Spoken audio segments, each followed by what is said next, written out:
Guys यहां पर अपन समझेंगे कि दिल्ली के अंदर टेम्परेचर अचानक से कैसे गिरा। राइट, अभी क्या हुआ है, दिल्ली के अंदर टेम्परेचर 14.4 डिग्री सेल्सियस से गिरकर 4.1 डिग्री सेल्सियस हो गया है। एक रैपिड डिक्लाइन दिल्ली के मिनिमम टेम्परेचर में रिकॉर्ड किया गया है।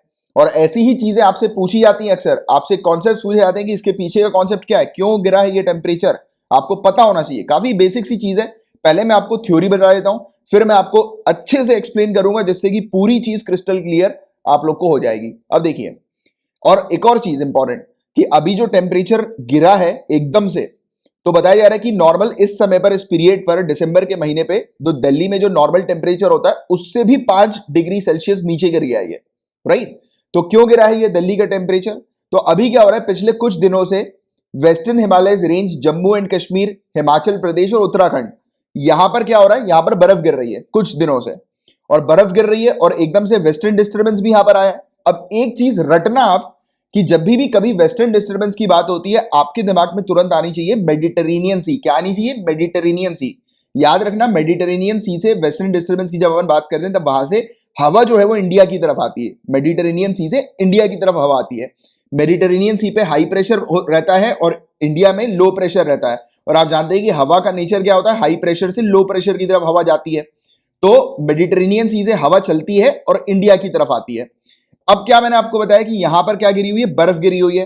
राइट, जम्मू एंड कश्मीर, हिमाचल प्रदेश और उत्तराखंड में, और हवा जो है वो उस तरफ से आ रही है, वेस्ट साइड से आ रही है। तो ये क्या होता है कि ये हिमाचल प्रदेश, उत्तराखंड और जम्मू एंड कश्मीर की ठंडी हवा दिल्ली में आ जाती है।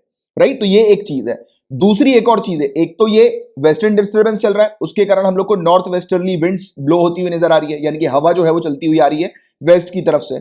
अब जब ये हवा चलती हुई आ रही है वेस्ट की तरफ से, तो इस हवा ने क्या किया, दिल्ली के ऊपर मौजूद जो बादल थे उसको हटा दिया।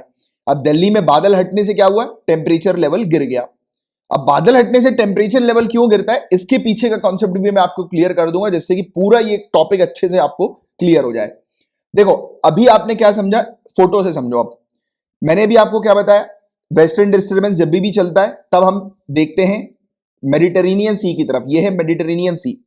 आप मुझे अभी ये टॉपिक समझने के बाद नीचे कमेंट बॉक्स पर लिखकर बताएंगे कि मेडिटेरेनियन सी कौन सी कंट्रीज के साथ अपनी बाउंड्री शेयर करती है, यानी कि कौन सी कंट्री टच करती है मेडिटेरेनियन सी को, क्योंकि ऐसे क्वेश्चंस अक्सर सिविल सर्विसेज पूछती है। तो ये पहले टॉपिक समझ लो, फिर इसका आंसर लिखना। तो देखो, यहां पर मेडिटेरेनियन सी पर क्या हो रहा है, हाई प्रेशर क्रिएट हो रहा है, हमारे यहां पर लो प्रेशर है। तो हवा जो है वो हाई प्रेशर से लो प्रेशर की तरफ आ रही है। तो ये क्या चल रही है, ब्लैक कलर की हवा चलती हुई आ रही है। मैंने आपको क्या बताया, यहां पर अभी कुछ दिनों से बर्फ गिरी हुई है। राइट, ये देखो, ये बर्फ गिरी हुई है यहां पे। अब क्या हो रहा है, यहां पर ऑलरेडी ठंडा मौसम है। राइट, हिमाचल प्रदेश, उत्तराखंड, जम्मू एंड कश्मीर में ऑलरेडी ठंडा मौसम है।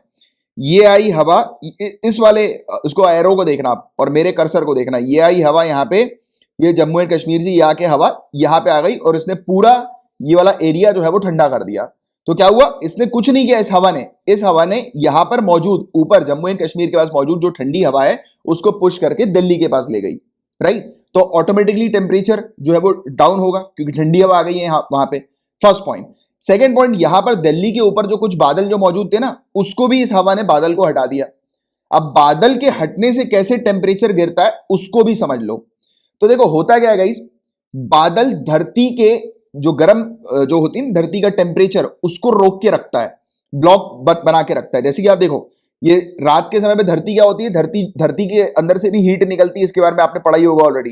राइट, धरती में भी हीट हम लोग को देखने को मिलती है, और इवन सूर्य जो है वो भी धरती को गर्म करता है, तो धरती की हीट रहती है धरती के पास। और ये बादल क्या करते हैं, धरती की हीट को अपने पास जो है वो रखते हैं। राइट, ये ब्लॉक क्रिएट करते हैं। जैसे कि धरती की हीट जो है वो ऊपर की तरफ जा रही है, धरती की हीट रिलीज हो रही है। राइट, गर्म धरती थी, अब हीट जो है वो रिलीज हो रही है। अब जब हीट रिलीज होती है तो बादल जब रहते हैं तो ये हीट वापस यहीं पर ही रहती है, यानी कि इसी एनवायरमेंट पे हीट जो है वो बनी रहती है, गर्मी जो है वो बनी रहती है। बट जिस समय बादल नहीं होते, ये धरती की जो हीट जो होती है ना, ये वापस स्पेस की तरफ चली जाती है, स्काई की तरफ चली जाती है। यानी कि नीचे का टेम्परेचर जो गर्म होता है बादल के कारण, वो टेम्परेचर यहां पर गर्म नहीं बचता। राइट, तो ये एक कॉन्सेप्ट होता है कि बादल जब भी रहेंगे तब हमेशा आप देखेंगे कि उस समय टेम्परेचर जो होता है वो थोड़ा सा गर्म रहता है, और जब बादल नहीं रहेंगे, स्काई जो होगा वो बिल्कुल क्लियर होगा बिना किसी क्लाउड के, तो टेम्परेचर ठंडा रहता है। राइट, यानी कि टेम्परेचर गिर जाएगा। तो ये कॉन्सेप्ट भी आप लोग को क्लियर होना बहुत जरूरी है। अच्छा, एक और चीज मैं आपको बता दूं बादल की एक प्रॉपर्टी के बारे में। जैसे कि जब बारिश होती है ना, तो अक्सर लोग समझते हैं बारिश होती है तो भाई यार मौसम ठंडा हो गया, बट पता है बारिश जब होती है तब लेटेंट हीट निकलती है बारिश के फॉर्म में। जब, क्योंकि देखो इवापोरेशन जो होता है ना, इवापोरेशन हीट के कारण ही होता है, गर्मी के कारण ही होता है। और फिर कंडेंसेशन जो होता है, कंडेंसेशन में बारिश होती है, बट कंडेंसेशन में आप जो है शायद हायर क्लासेस में आपने एनसीईआरटी की बुक्स में पढ़ा होगा, और नहीं तो फिर एडवांस बुक में आपको पढ़ना ही है, एक लेटेंट हीट का भी कॉन्सेप्ट होता है। जब ये बारिश होती है ना तब उस समय लेटेंट हीट निकलती है, तो एक तरह से बादल जो है वो टेम्परेचर को मेंटेन करने का भी काम करते हैं। तो ये चीज भी आपको पता होनी चाहिए, ठीक है। अब देखो मैंने आपको क्या समझाया था, यहां से हवा, यहां से एक तो ये वेस्टर्ली विंड जो हम लोग को देखने को मिल रही है, नॉर्थ वेस्टर्ली, तो इसने क्या किया, एक तो यहां की ऊपर वाले क्षेत्र की ठंडी हवा को दिल्ली के पास पुश कर दिया, तो ऑटोमेटिकली वातावरण ठंडा हो गया, एनवायरमेंट ठंडा हो गया, राइट। और ऊपर से इस हवा ने दिल्ली के ऊपर जो कुछ चंद बादल जो मौजूद थे ना उसको भी सरका दिया।